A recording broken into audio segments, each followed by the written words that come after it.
All right, great way to start off this session for the new album from the Honeycutters called Me Oh My here on WNCW on a Friday afternoon.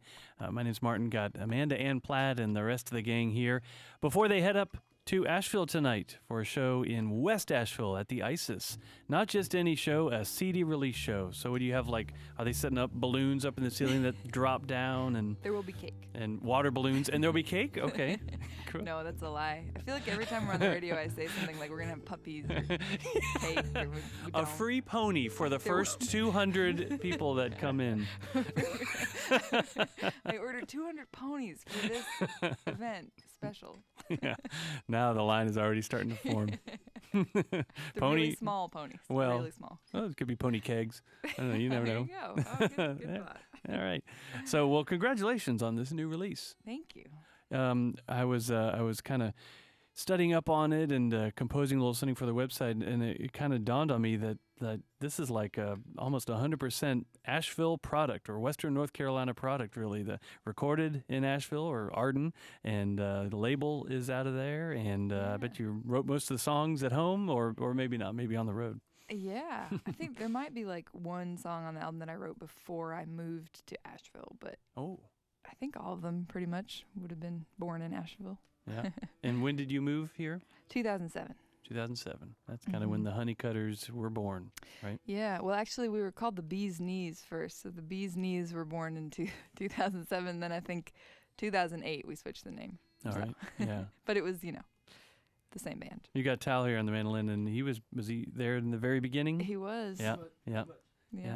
So I feel like sometimes it was just a duo, sometimes it was a trio, sometimes it was a full band like we have now. And these days is I think I'm always seeing you with a full band. Yeah, we're a crew now. Yeah. I'm pleased. I mean, every time I heard you guys, I thought it sounded really nice. But you got a great lineup here, and thank you. Maybe without further ado, not everyone has microphones, and we've planned it that not way. everyone can talk now because they're coughing right now.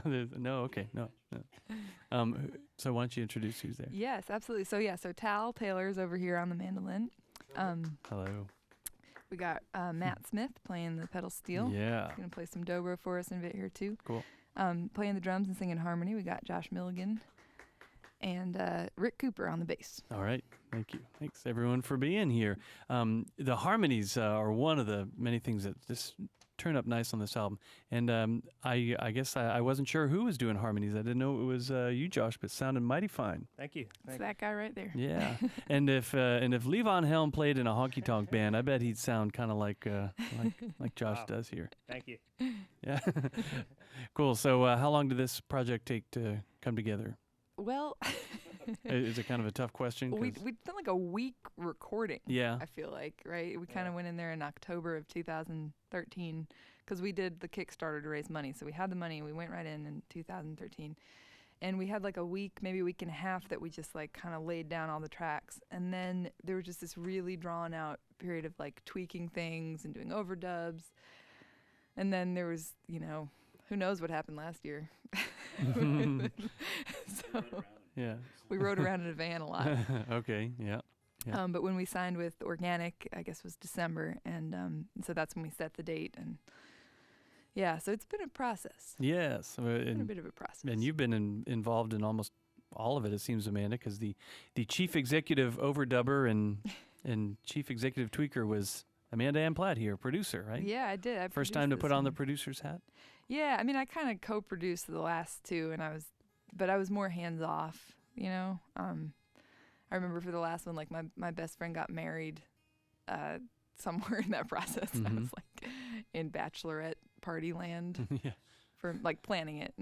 It wasn't like a month-long bachelorette party. That would be pretty crazy. I wouldn't know, but I mean, that's the rumors, of what happens with them. I don't know how much to take for real. But so, yeah, you were involved in some of that. But this time, wearing the producer's hat and, feel good? Yeah. I'm really, and it was a very collaborative, like most of the songs we really kind of worked up on the road.